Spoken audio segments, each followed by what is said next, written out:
Hey guys, and welcome to a new season of the FIFA 15 Southampton Career Mode Series. Welcome to season number 4, and this is a transfer window for 2017. And first of all, I'm going to start off with the season budget. And even though we won the Premier League and the Capital One Cup last season, we've only got nearly £20 million to spend. But before we start making some new signings to add to our team, if we can smash over 1,000 likes on the first episode, because on season 3 and season number 2 we smashed nearly or over 1,000 likes on the first episode, which is incredible. So can we do that today, guys? That would be incredible, and let's go on to make some new signings. So we're going to start off with the first team, and this is a team I have after last season. This is a team that brought us Premier League success, and we're going to start off with what players I think need to be replaced this season. So we're going to start off with the CDM position, and basically Wanyama, whose contract ran out last season, wants to leave the club, and now Wanyama has left Southampton and has gone elsewhere. So that means I've now got to get myself a new CDM, and even though Emre Can is a good enough player for that position, I think that you guys as well agree with this, that I need a new CDM to add to the team. And also a lot of growth going on in the first team, as Gaia is now 84, Sule is now 80, Zuma is now 80 as well, and Nathaniel Klein is 80, and also a few players on the bench like Elia is now 80 rated. There's so much growth after last season's fantastic performance. So it seems the Southampton board were happy with how I did last season in the Champions League. We only got to the quarterfinals, and that's actually worse than we did in season number 2 when we got to the semi-finals. But this season, we're going to win the FA Cup, we're going to win the Premier League and the Champions Cup as well in this season. So that's going to happen with the signings we make. We'll hopefully win every tournament we enter this season, and it's going to be tough, but I think we have the players, and if Lacazette finds the same goal scoring form he had last season, that could be possible. And again this season they want me to reach the knockout stages, so that's easy for me yet again. Even though we are one of the best teams in England, if not the best team, they still want me to early reach the knockout stages. But now guys, it's time to move on into the shortlist for season number 4. So we're going to start off here with the CDMs. We've got this guy called Jonas Geis, I do believe it's pronounced. He's from Germany, and this guy is a perfect replacement for Wanyama. And not only can he do tackling, he's got between 72 and 82 slide tackling, and also similar for stand tackling. But he's got great long passing and great crossing, and also some great physical stats as well. And in a few days time I'll know how much he's worth. I'm not expecting him to be worth too much, but he's rated I think 78 at the start of the career mode, so I'm guessing he'll be around 80 rated. And this is a player I saw a lot in the comment section down below, so yet again, thank you to all you guys who suggested this player, because he is absolutely amazing and could be a fantastic hidden gem to pick up in this series. So all his stats just make me think I need this player, so definitely a player we'll go for in this series. So now moving on to a more expensive option, but definitely a lot older as well, and that's Blaise Matuidi. So he is again got the same kind of stats. He's got great slide tackling and stand tackling as well.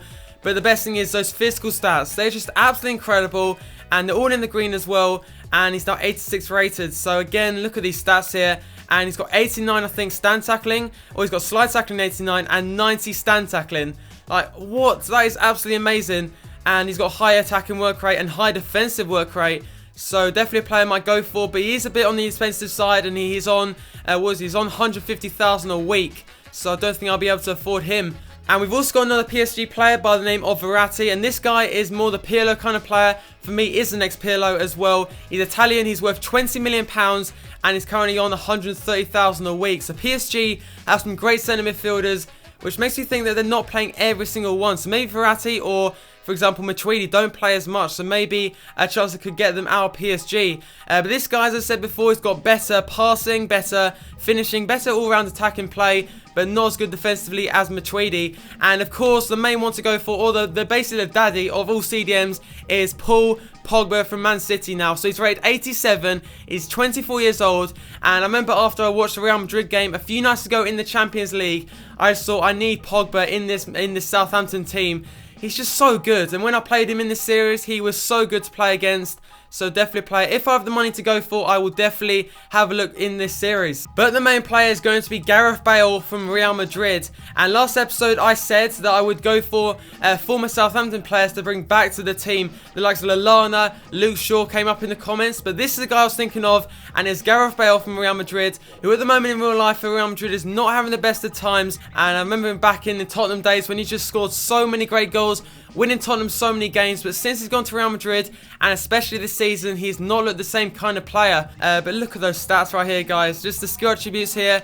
They're just absolutely incredible. So 88 shot power, 91 long shots. He has got amazing free kicks, 4-star skill moves. He can play as a right midfielder and a right winger as well, and still only 27 years old. So that means he could probably reach 90 rated this season. So the obvious player to go for would be Tadic. So let's go and find Tadic. He's worth 13 million and he's 82 rated. So we'll go with all my money. So we'll go with about maybe 15 million to start off with. I don't think they're going to accept it, but let's just see and wait and find out and see if Real Madrid accept the offer. So it turns out that they want 12 million for Johannes, guys. He's definitely a player I want to go for. I was not expecting it to be that much, but still I will try and make an offer because I desperately need a new CDM. So we're going to offer up James Ward-Prowse, another young player, and we're going to go with £4 million, and let's see what they say to the offer, because James Ward-Prowse this season or last season didn't really have the best of times, so that's why he will probably leave this summer. So they said no to James Ward-Prowse, but we're going to try another offer. And I was thinking Berardi because he's a player not in the same position, but maybe a player they'll want to sign because Mainz, they'll probably be interested in this guy. They're similar rating as well, so let's try and offer up Domenico Berardi. And we'll go with just a straight offer plus 2 million, and let's see what Mainz say to that offer. So we're now going to go and do the short-term loan glitch with Dybala. So I signed this guy back in season number 1. He was 77 rated, and 3 seasons later, he's still 77 rated.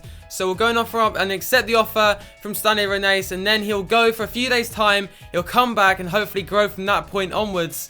Yes, they've accepted the offer for Domenico Berardi plus the 2 million. So that is great news right there. He wants 50,000 a week. He's on 4 years, and he'll definitely be a crucial first-team player. I have no idea what his rating is, but I know he starts off as a 78 rated player and gets to around maybe 85. So that's exactly what I need as my CDM position. Also, Wanyama, I've been using for the last 3 seasons, and also his potential is just not that good. And there we are, guys. He's accepted the contract, and Johannes, guys, is going to be going to Southampton. So welcome to Southampton. That is a great signing, and Berardi's now off after only half a season. But we've now got our new CDM. Offer now from Udinese for my centre-back Nicolas Soulé, and he's worth 7 million. He's unhappy for some reason, and they have offered £11 million. And again, there's no way he's going anywhere but Southampton. So Udinese, he's not leaving to go to the Serie A. So the only other thing I could do would be a financial takeover. I'm just not sure if that would probably ruin the series because they'll give me like £50 million to spend. But it's all up to you guys, so leave a comment down below. If I see a lot of no's to say financial takeover, I won't do it. So say, for example, we get 60% saying to do it and 40% to not do it, I will not do it still, because I know there'll be still 40% who still think I should not go for it. So there we are, guys. They've accepted the asking price of 4.3 million for Shane Long. So it looks like we're going to sell another player. And I'll just go and recall Dybala back into the first team. So where is he? He's there. And let's go and record him from his loan for only £120,000. And there he is, guys. So now hopefully he'll start to grow this season. And hopefully he can score a lot of goals this season as well. Because last year, especially towards the tail end of the season, he scored, I think, 5 or 6 goals in the last probably 10 games. Okay, so transfer offer now for Thiago. And he's worth £15 million. And they've offered 13 million. And basically Thiago, he's not going anywhere. So Valencia, just forget about it. You're not going to sign Thiago. There's just no other players I could use as a swap deal for Gareth Bale. So in the last few days, he's gone down from 38.5 to 36 million pounds. So that could maybe help us out. But I'm thinking maybe Jay Rodriguez as the final player to go for. So he's worth 10 million pounds and Gareth Bale's worth 36. So we're going to have to offer up basically all our remaining money, and we'll go with 17 million pounds. And now an offer for Dusan Tadic, and this time from Atletico Madrid. So maybe money to be made in this offer to go towards Gareth Bale. So if they maybe go with 25 million, I will accept the offer for Tadic to leave the club. Because even though, again like Dybala, had a great end to the season, he's just so inconsistent. So I would love Gareth Bale and I need the money. So they've said they don't want to pay the 25.5 million. And also for Shane Long, he is going to be leaving. So for 4.3 million. And Shane Long, he's been a great player for the team. But especially last season, he just didn't play enough to warrant being at this team anymore. So somehow Miyuka's now 80 rated, and when I started the series, wasn't he around, I think, 70 rated, I think? and he's gone to 80 rated in like 3 or 4 seasons, which is incredible. So I have no idea how he's done that. But obviously Dybala is still my first choice striker, and Miyuka obviously the player that comes off the bench and hopefully scores tons and tons of goals. But that's actually going to be where I leave today's episode, guys. And if you have enjoyed it and you want to see another episode hopefully later on today, smash a like on the video, and can we go over 1,000 likes for the first episode of season number 4. Thanks for watching, and I'll see you for the next episode.